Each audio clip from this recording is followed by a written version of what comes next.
Om. Om. Oh, hey. Sorry, I didn't see you there. I was just working on my daily meditation and mindful practice. You may be asking yourself, what is that and what does it look like? And why would I want to sit there in silence or even making that weird noise?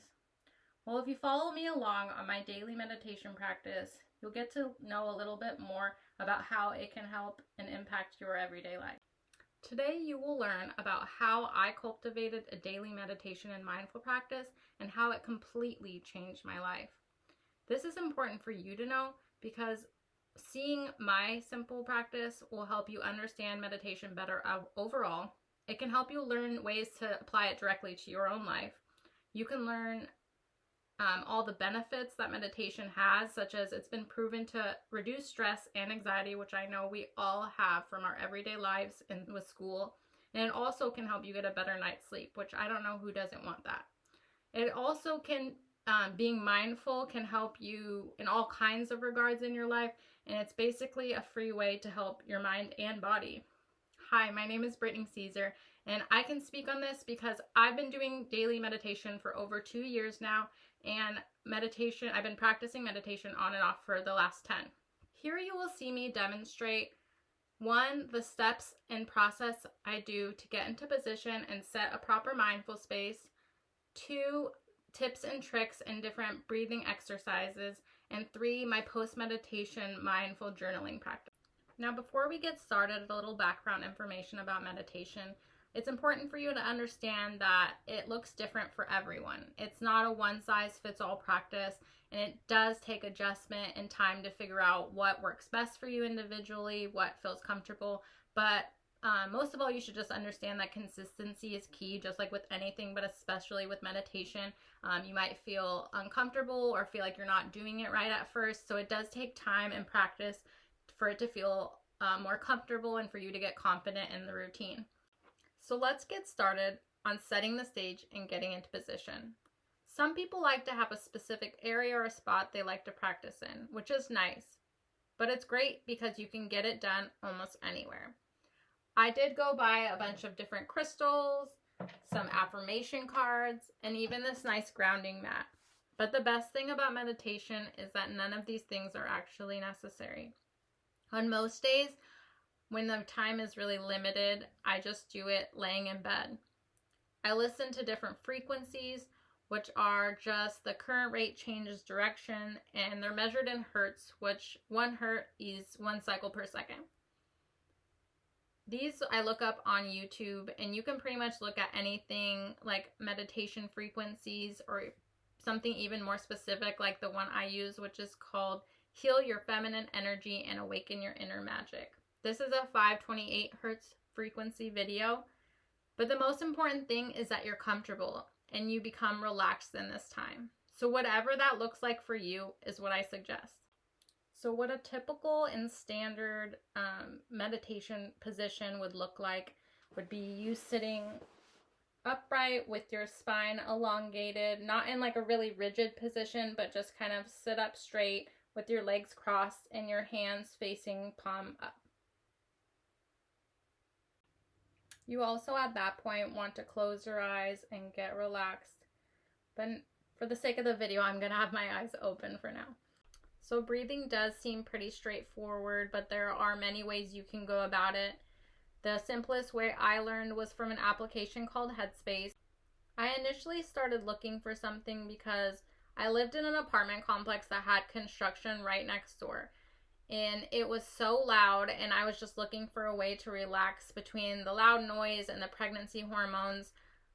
I just needed something so I didn't scream. I found Headspace, and that was the application I used that taught me this first breathing technique that I'll show you. It basically starts by you counting your breath. So in 1, out 2, in 3, out 4, in 5, out 6, in 7, out 8, in 9, and out 10. Typically the counting is also going to be done in your head, but for the video's sake, I did it aloud. You count to 10 your breaths, and then you repeat the cycle. This helps you to become aware of your breath. You kind of control your breathing, but it also occupies your mind from consuming thought. Let your thoughts come and go as they may, but don't judge them or get too caught up in them. Just keep bringing yourself back to the awareness of your breath. I realized within the last 2 years of dealing with grief from my passing of my stepdad, that meditation to have a significant impact on my life, and this is different for everyone, but that I needed to incorporate it daily. I accomplish this by setting a goal of doing a minimum of 10 minutes every day. If I do have the time, I go ahead and try to do it 10 minutes in the morning and 10 minutes right before bed. Another newer breathing technique that I've started to use is called box breathing. So that's the next one I'm going to show you. So with box breathing, I'll go ahead and demonstrate and then explain. So you inhale for 4 counts, hold for 4, exhale for 4, and then pause for 4. And the reason that they call this box breathing is because you do the four counts of each breath. The chant that you heard me doing at the beginning of the speech is called an Om chant. It's considered to be a very powerful mantra in meditation and originated in Buddhist teaching. It is pronounced Om. And it's a really good technique you can use if you don't want to just kind of sit there in silence or you don't want to count your breath. It gives you another focal point to work on and kind of distract you a little bit from any wandering thoughts. So now that you've learned how to get into position, some useful breathing and meditation techniques, let's go ahead and go over my mindful post-meditation journaling.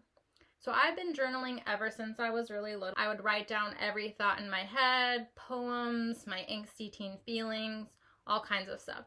And it wasn't until my adult life, even actually more recently, that I realized how powerful of an outlet journaling was for me. It does look a little bit different now than it did back then, but it pretty much does the same thing. It's a way for me to express myself, my thoughts and my feelings, and so they don't get all trapped inside my head. Basically, it allows for mindfulness. My first daily meditation prompt journal is this one here, and it basically just goes over, you pick a day or you put the date, and I use this after my morning meditation. I try to reflect throughout the day and then use it again after my nighttime meditation.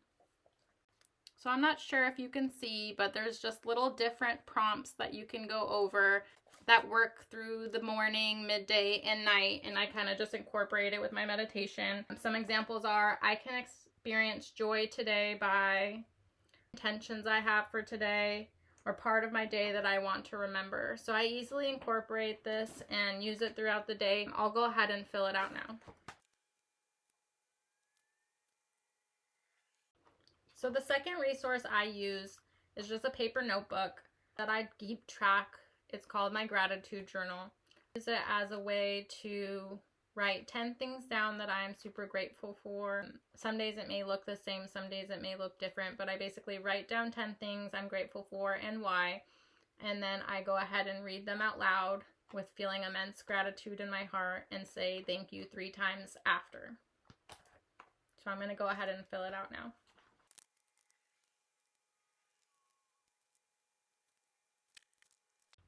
So just as an example, I'm grateful for my daily meditation practice that keeps me healthy, centered, and connected and kind. Thank you, thank you, thank you. I'm also grateful for all that I have learned through school and just this week in general. It's been awesome to be able to read, write, see, and think. Thank you, thank you, thank you.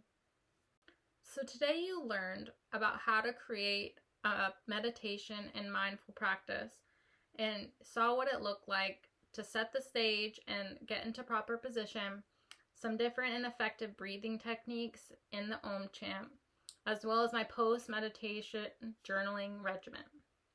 So next time you feel really anxious or overwhelmed with anxiety or stress, just remember these steps that I've showed you and the techniques I told you about, and feel free to explore those of your own and help calm those nerves with a relaxing meditation and mindful practice. I'm sure you'll be glad you did.